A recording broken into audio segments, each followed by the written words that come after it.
श्री परमात्मने नमः। यथार्थ गीता श्रीमद् भगवत गीता अथ सप्तदशो अध्याय।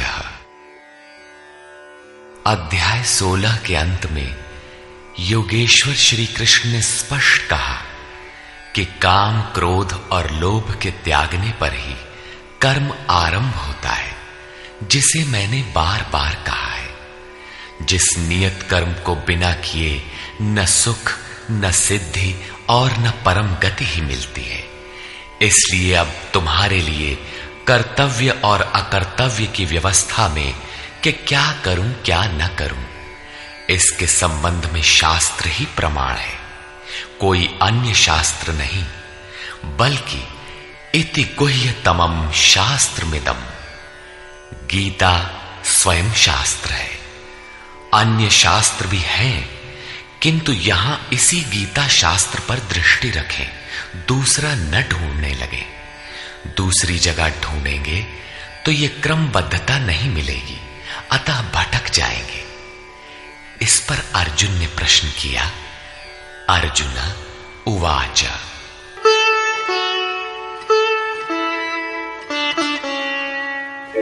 ये शास्त्रविधिमुत्सृज्य यजन्ते श्रद्धयान्विताः तेषां निष्ठा तु का कृष्ण सत्वमाहो रजस्तमः। हे श्री कृष्ण, जो मनुष्य शास्त्र विधि को छोड़कर श्रद्धा सहित यजन करते हैं, उनकी गति कौन सी है? सात्विकी है, राजसी है अथवा तामसी है? यजन में देवता, यक्ष, भूत इत्यादि सभी आ जाते हैं। श्री भगवान वाच।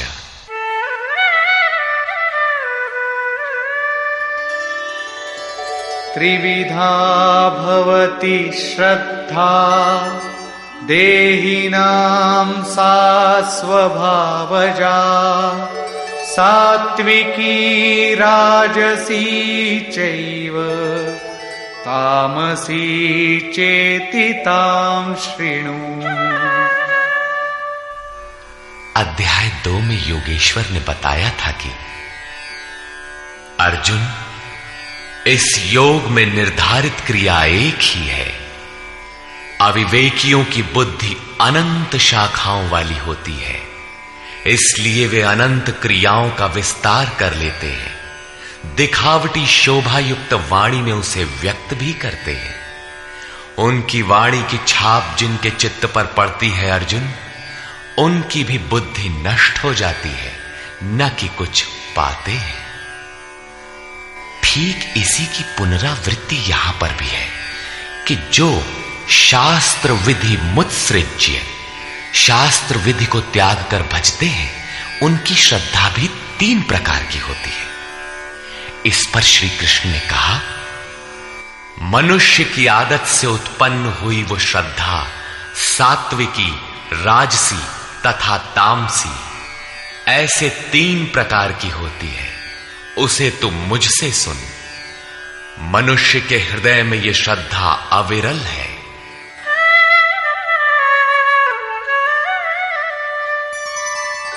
सत्वानुरूपा सर्वस्य श्रद्धा भवति भारत श्रद्धामयोऽयं पुरुषो यो यच्छ्रद्धः स एव सः। हे भारत, सभी मनुष्यों की श्रद्धा उनके चित्त की वृत्तियों के अनुरूप होती है। ये पुरुष श्रद्धामय है, इसलिए जो पुरुष जैसी श्रद्धा वाला है वो स्वयं भी वही है। प्रायः लोग पूछते हैं, मैं कौन हूं? कोई कहता है मैं तो आत्मा हूं, किंतु नहीं। यहां योगेश्वर श्री कृष्ण कहते हैं कि जैसी श्रद्धा, जैसी वृत्ति, वैसा पुरुष। गीता योग दर्शन है। महर्षि पतंजलि भी योगी थे, उनका योग दर्शन है। योग है क्या? उन्होंने बताया, योगश्चित्त वृत्ति निरोधा, चित्त की वृत्तियों का सर्वथा रुक जाना योग है। किसी ने परिश्रम करके रोक ही लिया तो लाभ क्या है? तदा दृष्टुः स्वरूपे वस्थानम, उस समय ये दृष्टा जीवात्मा अपने ही शाश्वत स्वरूप में स्थित हो जाता है। क्या स्थित होने से पूर्व ये मलिन था? पतंजलि कहते हैं, वृत्ति सारूप्य मित्रत्र, दूसरे समय में जैसा वृत्ति का रूप है वैसा ही वो दृष्टा है। यहां योगेश्वर श्री कृष्ण कहते हैं, ये पुरुष श्रद्धामय है, श्रद्धा से ओतप्रोत, कहीं न कहीं श्रद्धा अवश्य होगी, और जैसी श्रद्धा वाला है वो स्वयं भी वही है। जैसी वृत्ति वैसा पुरुष। अब तीनों श्रद्धाओं का विभाजन करते हैं। यजन्ते सात्विका देवान् यक्षरक्षांसि राजसाः प्रेतान् भूतगणांश्चान्ये यजन्ते तामसा जनाः। उनमें से सात्विक पुरुष देवताओं को पूजते हैं, राजसी पुरुष यक्ष और राक्षसों को पूजते हैं, तथा अन्य तामस पुरुष प्रेत और भूतों को पूजते हैं। वे पूजन में अथक परिश्रम भी करते हैं।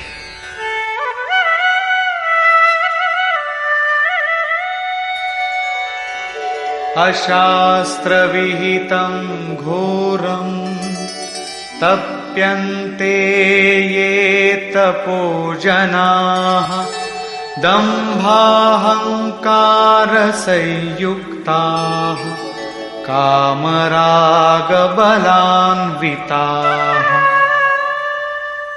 वे मनुष्य शास्त्र विधि से रहित घोर कल्पित अर्थात कल्पित क्रियाएं रचकर तपते हैं। दंभ और अहंकार से युक्त, कामना और आसक्ति के बल से बंधे हुए, कर्षयन्तः शरीरस्थं भूतग्राममचेतसः मां चैवान्तः शरीरस्थं तान् विद्यासुरनिश्चयान्। वे शरीर रूप में स्थित भूत समुदाय को और अंतःकरण में स्थित मुझ अंतर्यामी को भी कृश करने वाले हैं, अर्थात दुर्बल करने वाले हैं। आत्मा प्रकृति के दरारों में पड़कर विकारों से दुर्बल और यज्ञ साधनों से सबल होती है। उन अज्ञानियों अर्थात अचेतों को निश्चय हेतु असुर जान, अर्थात वे सब के सब असुर हैं। प्रश्न पूरा हुआ। शास्त्र विधि को त्याग कर भजने वाले सात्विक पुरुष देवताओं को, राजसी पुरुष यक्ष राक्षसों को और तामसी पुरुष भूत प्रेतों को पूजते हैं। केवल पूजते ही नहीं, घोर तप तपते हैं। किंतु अर्जुन, शरीर रूप से भूतों को और अंतर्यामी रूप से स्थित मुझ परमात्मा को दुर्बल करने वाले हैं, मुझसे दूरी पैदा करते हैं, न कि भजते हैं। उनको तू असुर जान, अर्थात देवताओं को पूजने वाले भी असुर ही हैं। इससे अधिक कोई क्या कहेगा? अतः जिसके ये सभी अंश मात्र हैं, उन मूल एक परमात्मा का भजन करें। इस पर परम योगेश्वर श्री कृष्ण ने बारंबार बल दिया है।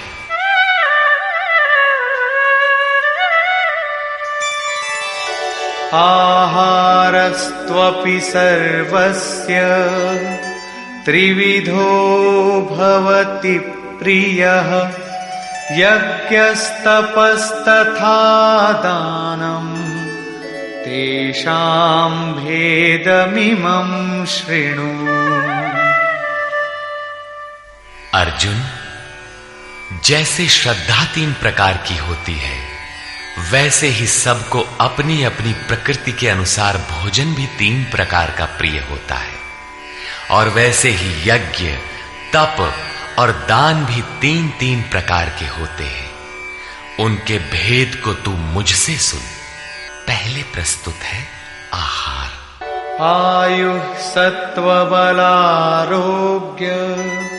सुख प्रीति विवर्धनाः रस्या स्निग्धा स्थिरा हृद्या आहारा सात्विक प्रिया। आयु, बुद्धि, बल, आरोग्य, सुख और प्रीति को बढ़ाने वाले, रस युक्त चिकने और स्थिर रहने वाले तथा स्वभाव से ही हृदय को प्रिय लगने वाले भोज्य पदार्थ सात्विक पुरुष को प्रिय होते हैं। योगेश्वर श्री कृष्ण के अनुसार स्वभाव से हृदय को प्रिय लगने वाला, बल, आरोग्य, बुद्धि और आयु बढ़ाने वाला भोज्य पदार्थ ही सात्विक है। जो भोज्य पदार्थ सात्विक है, वही सात्विक मनुष्य को प्रिय होता है। कट्वं ललवणात्युष्ण तीक्ष्ण रूक्ष विदाहिनः आहारा राजसस्येषा दुःख शोकामय प्रदाः। कड़वे, खट्टे, अधिक नमकीन, अत्यंत गर्म, तीखे, रूखे, दाहकारक और दुख, चिंता तथा रोगों को उत्पन्न करने वाले आहार राजस पुरुष को प्रिय होते हैं।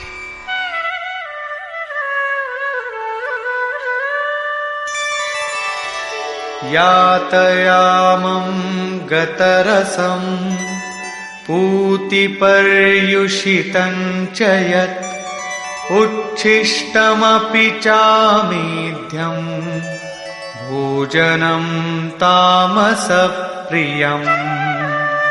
जो भोजन 1 प्रहर अर्थात 3 घंटे से अधिक पहले का बना हुआ है, गत रसम, रस रहित, दुर्गंध युक्त, बासी, उच्छिष्ट अर्थात जूठा और अपवित्र भी है, वो तामस पुरुष को प्रिय होता है।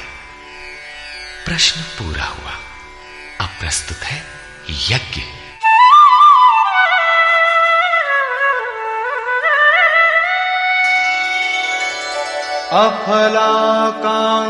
अफलाकांक्षिभिर्यज्ञो विधिदृष्टो य ईज्यते यष्टव्यमेवेति मनः समाधाय स सात्विकः। जो यज्ञ विधि दृष्ट शास्त्र विधि से निर्धारित किया गया है, जैसा पीछे अध्याय 3 में यज्ञ का नाम लिया, अध्याय 4 में यज्ञ का स्वरूप बताया कि बहुत से योगी प्राण को अपान में, अपान को प्राण में हवन करते हैं। प्राण अपान की गति निरोध कर प्राणों की गति स्थिर कर लेते हैं, संयमाग्नि में हवन करते हैं। इस प्रकार यज्ञ के 14 सोपान बताए, जो सब के सब ब्रह्म तक की दूरी तय करा देने वाली एक ही क्रिया की ऊंची नीची अवस्थाएं हैं। संक्षेप में यज्ञ चिंतन विशेष की प्रक्रिया का चित्रण है, जिसका परिणाम सनातन ब्रह्म में प्रवेश है, जिसका विधान इस शास्त्र में किया गया है।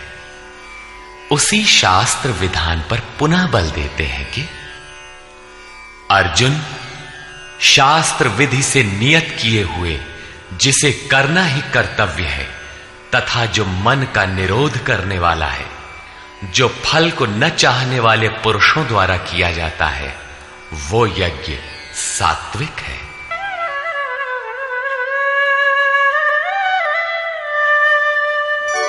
अभिसंधाय तु फलम् दम्भार्थमपि चैव यत् ईज्जते भरतश्रेष्ठ तं यज्ञं विद्धि राजसम्। हे अर्जुन, जो यज्ञ केवल दंभाचरण के लिए ही हो या फल को उद्देश्य बनाकर किया जाता हो, उसे राजस यज्ञ जान। ये कर्ता यज्ञ की विधि जानता है, किंतु दंभाचरण या फल को उद्देश्य बनाकर करता है कि अमुक वस्तु मिलेगी तथा लोग देखें कि यज्ञ करता है, प्रशंसा करेंगे। ऐसा यज्ञ करता वस्तुतः राजसी है। अब तामस यज्ञ का स्वरूप बताते हैं।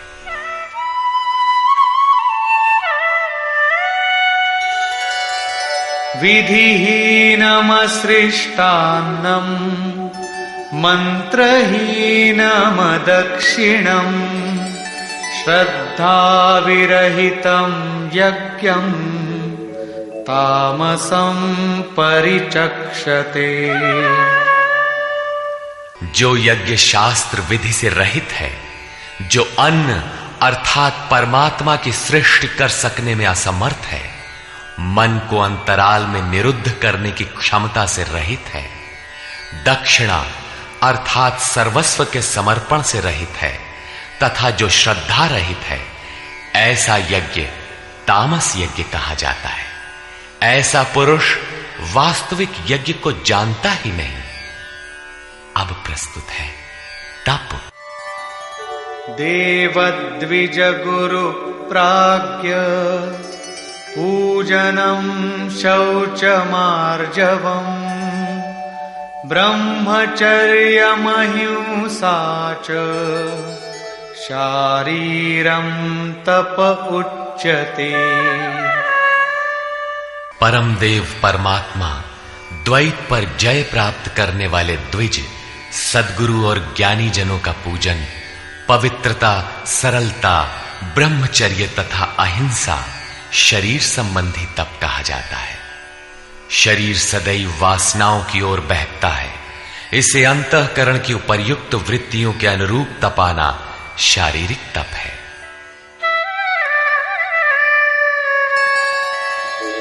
अनुद्वेगकरं वाक्यं सत्यं प्रियहितं च यत् स्वाध्यायाभ्यसनं चैव वाङ्मयं तप उच्यते। उद्वेग न पैदा करने वाला, प्रिय, हितकारक और सत्य भाषण तथा परमात्मा में प्रवेश दिलाने वाले शास्त्रों के चिंतन का अभ्यास, नाम जप, ये वाणी संबंधी तप कहा जाता है। वाणी विषयोन्मुख विचारों को भी व्यक्त करती रहती है। इसे उस ओर से समेटकर परम सत्य परमात्मा की दिशा में लगाना वाणी संबंधी तप है। अब मन संबंधी तप देखें।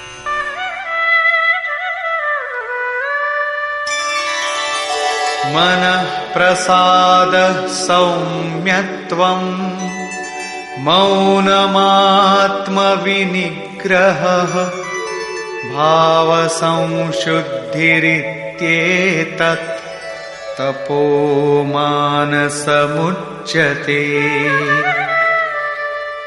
मन की प्रसन्नता, सौम्य भाव, मौन अर्थात इष्ट के अतिरिक्त अन्य विषयों का स्मरण भी ना हो, मन का निरोध, अंतःकरण की सर्वथा पवित्रता, ये मन संबंधी तप कहा जाता है। उपर्युक्त तीनों अर्थात शरीर, वाणी और मन का तप मिलाकर एक सात्विक तप है।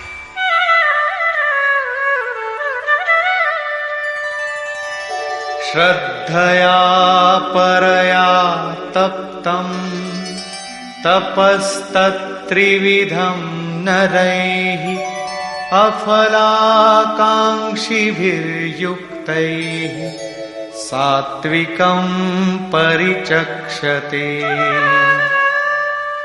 फल को न चाहते हुए अर्थात निष्काम कर्म से युक्त पुरुषों द्वारा परम श्रद्धा से किए हुए उपर्युक्त तीनों तपों को मिलाकर सात्विक तप कहते हैं। अब प्रस्तुत है राजस तप।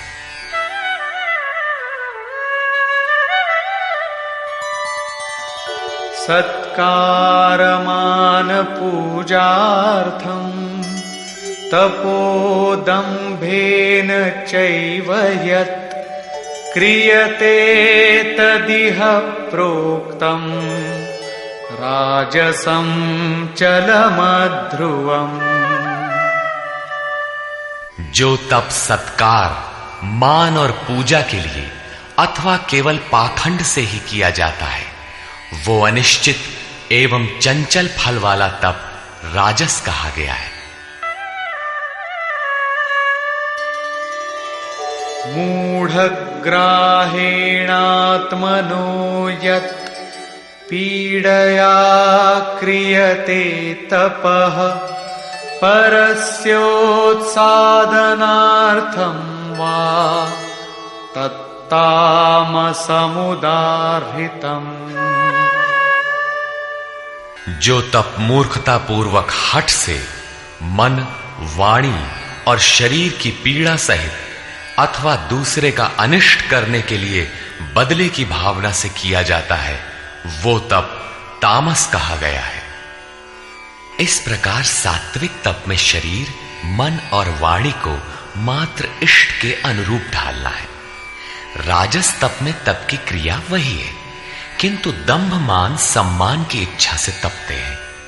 प्रायः महात्मा लोग घर बार छोड़ने के बाद भी इस विकार के शिकार हो जाते हैं। और तीसरा तामसी तप अविधि पूर्वक होता है, दूसरों को पीड़ा पहुंचाने के दृष्टिकोण से होता है। अब प्रस्तुत है दान।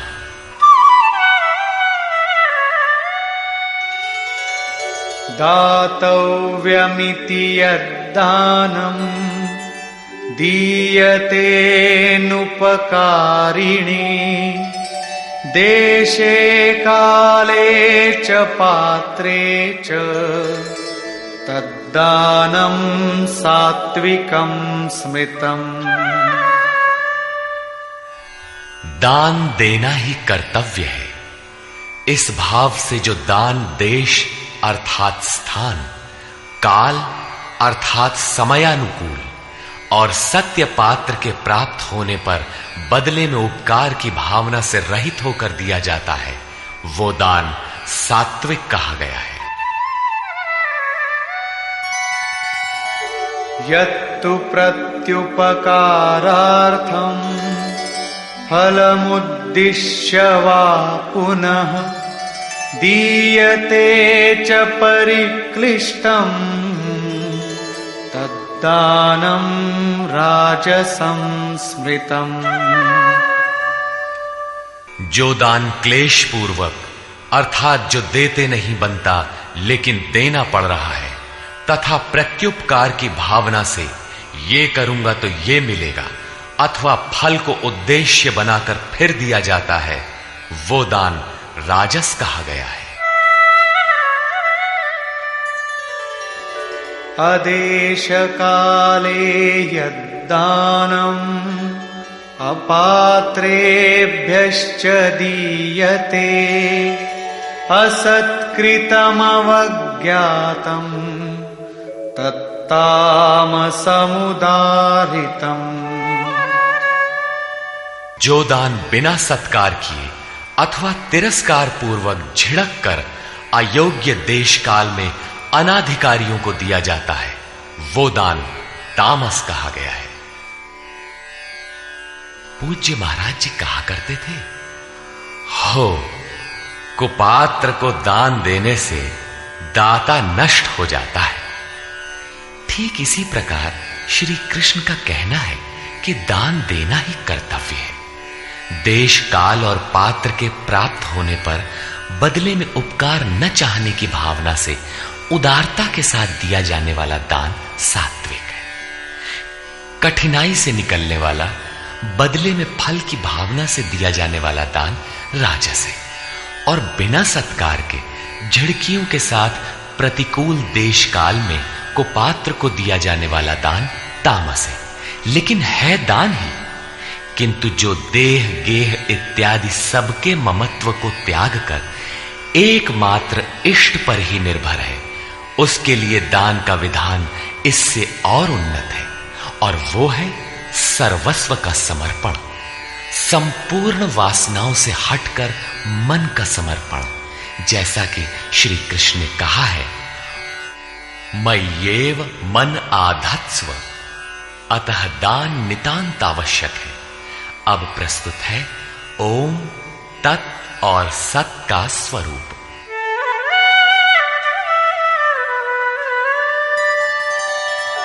ओम तत्सदिति निर्देशो ब्रह्मणः त्रिविधः स्मृतः ब्राह्मणास्तेन वेदाश्च यज्ञाश्च विहिताः पुरा।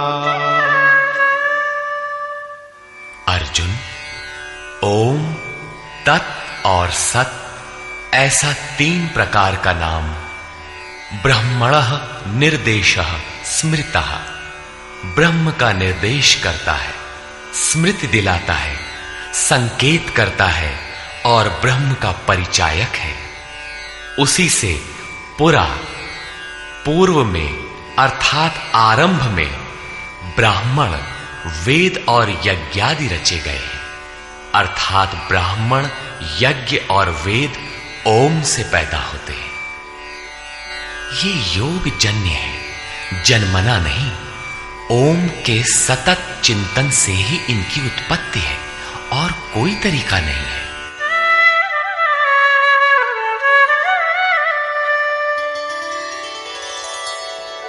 तस्मादोमित्युदाहृत्य यज्ञदान तपः क्रियाः प्रवर्तन्ते विधानोक्ता सततं ब्रह्मवादिनाम्।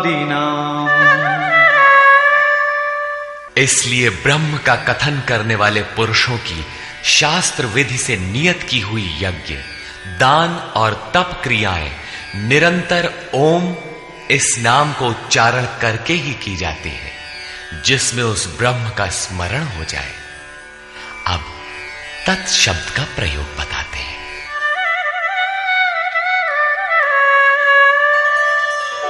तदित्यनभिसन्धाय फलं यज्ञ तपः क्रियाः दान क्रियाश्च विविधाः क्रियन्ते मोक्षकांक्षिभिः।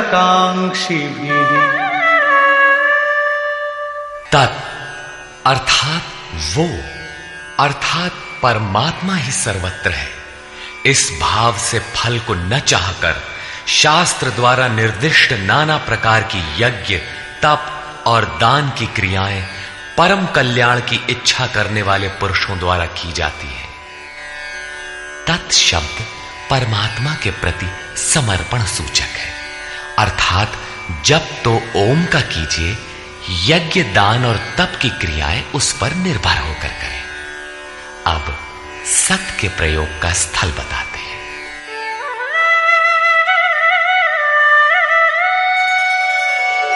सद्भावे साधुभावे च सदित्येतत् प्रयुज्यते प्रशस्ते कर्मणि तथा सच्छब्दः पार्थयुज्यते।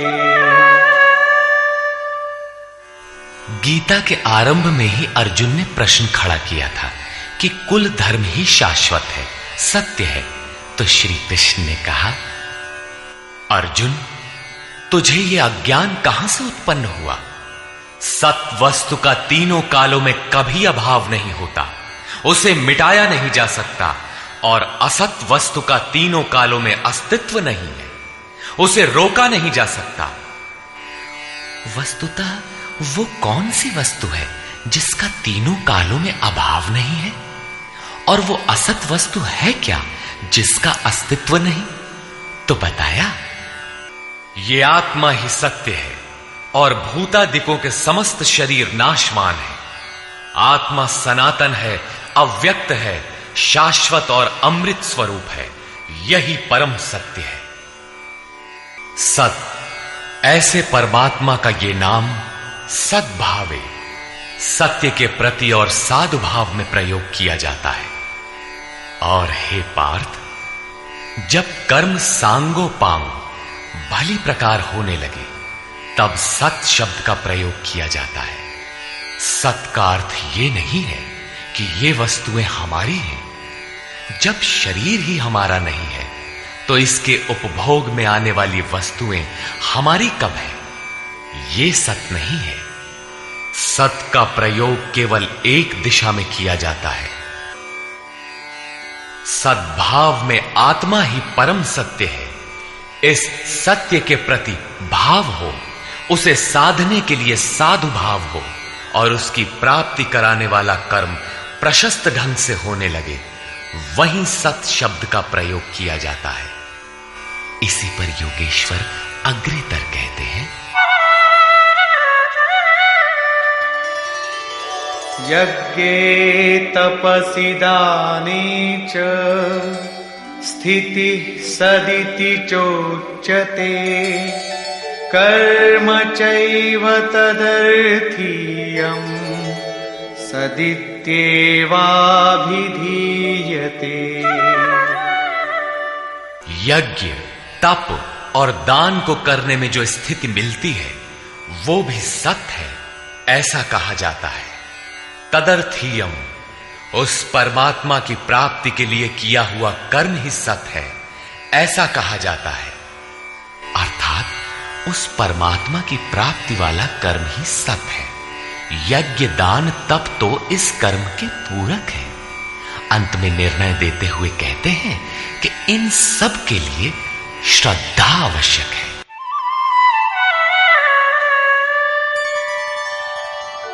अश्रद्धया हुतं दत्तं तपस्तप्तं कृतं च यत् असदित्युच्यते पार्थ न च तत्प्रेत्य नो इह। हे पार्थ, बिना श्रद्धा के किया हुआ हवन, दिया हुआ दान, तपा हुआ तप और जो कुछ भी किया हुआ कर्म है, वो सब असत है, ऐसा कहा जाता है। वो ना तो इस लोक में और न परलोक में ही लाभदायक है। अतः समर्पण के साथ श्रद्धा नितांत आवश्यक है।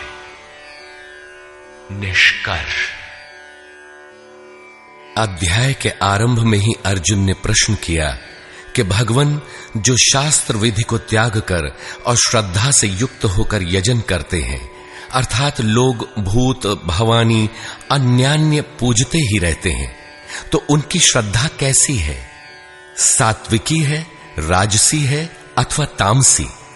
इस पर योगेश्वर श्री कृष्ण ने कहा, अर्जुन, यह पुरुष श्रद्धा का स्वरूप अर्थात पुतला है। कहीं न कहीं उनकी श्रद्धा होगी ही।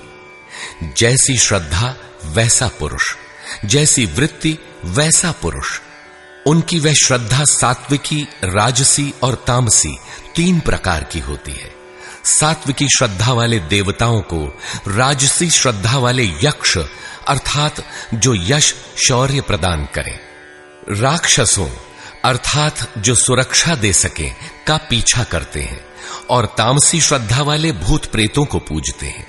शास्त्र विधि से रहित इन पूजाओं द्वारा ये तीनों प्रकार के श्रद्धालु शरीर में स्थित भूत समुदाय अर्थात अपने संकल्पों और हृदय देश में स्थित मुझ अंतर्यामी को भी कृश करते हैं, न कि पूजते हैं। उन सबको निश्चय ही तू असुर जान, अर्थात भूत प्रेत यक्ष राक्षस तथा देवताओं को पूजने वाले असुर हैं। देवता प्रसंग को श्री कृष्ण ने यहां तीसरी बार उठाया है। पहले अध्याय 7 में उन्होंने कहा कि अर्जुन, कामनाओं ने जिनका ज्ञान हर लिया है वही मूल बुद्धि अन्य देवताओं को पूजा करते हैं। दूसरी बार अध्याय 9 में उसी प्रश्न को दोहराते हुए कहा, जो अन्यान्य देवताओं की पूजा करते हैं वे भी मुझे ही पूजते हैं। किंतु उनका वह पूजन अविधि पूर्वक अर्थात शास्त्र में निर्धारित विधि से भिन्न है, अतः वह नष्ट हो जाता है। यहां अध्याय 17 में उन्हें आसुरी स्वभाव वाला कहकर संबोधित किया। श्री कृष्ण के शब्दों में एक परमात्मा की ही पूजा का विधान है। तदनंतर योगेश्वर श्री कृष्ण ने 4 प्रश्न लिए। आहार, यज्ञ, तप और दान। आहार 3 प्रकार के होते हैं। सात्विक पुरुष को तो आरोग्य प्रदान करने वाले, स्वाभाविक प्रिय लगने वाले स्निग्ध आहार प्रिय होते हैं।